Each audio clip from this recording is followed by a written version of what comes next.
Amsterdam in the Netherlands, an 800-year-old city that's pushing for innovation. The area of Het Breet, which is in the north of the city, houses more than 3,000 people. Co-funded by the EU, the district has been given a new lease of life through retrofitting measures and the use of renewable energy. A solar collector has been supplying the residents here with hot water since 2010. The heat storage tanks are a key element in this process, as they store the water that has been warmed in the solar collectors, and thus supply the apartments with hot water even when the sun isn't shining. Martijn de Jong has been the project manager and the person responsible for the new heating system right from the start.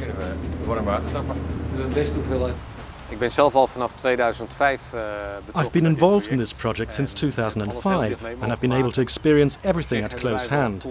We are currently pressing on with the project, but are amazed that progress had been halted for so long because residents weren't in agreement with the retrofitting measures. The retrofitting of buildings and the introduction of a new energy supply in Het Breet has its own history and has shown yet again that nothing is possible without involving the residents.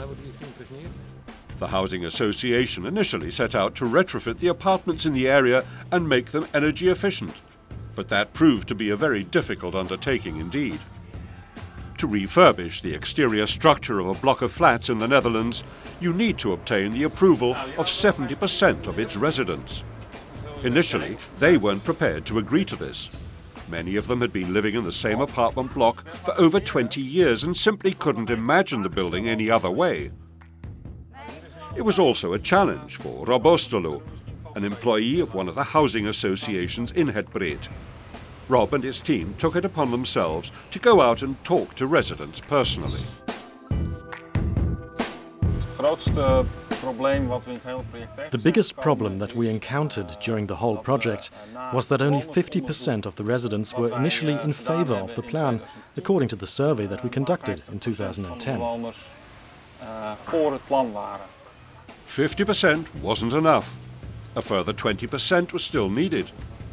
The employees of the housing association, however, refused to give up and concentrated on renewing the central heating system.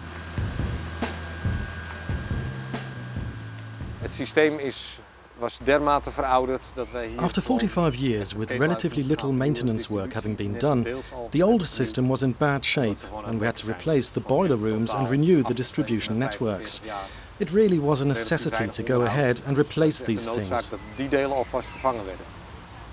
That worked because renewing the heating system didn't need the residents' approval. And that's where de Jong's team decided to make a start. In 2010, the job was finally done.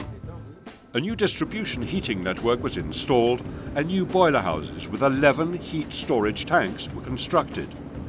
The advantage of this is that water that has been warmed throughout the day doesn't get wasted, but can be stored overnight in the storage tank. In the meantime, there have been developments in the refurbishment process. Finally, in March 2013, after a lot of discussion and a third round of voting, the residents agreed to the refurbishment measures and work could begin.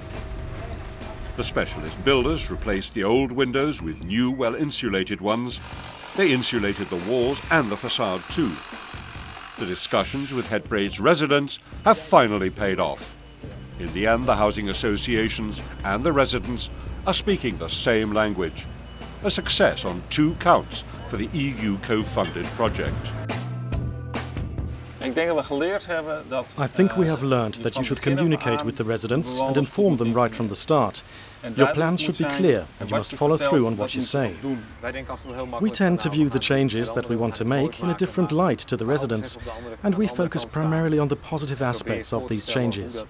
However, we should also try to look at the situation from the residents' point of view. This is something that I believe has been an important lesson learned from this project, to take another's point of view into consideration.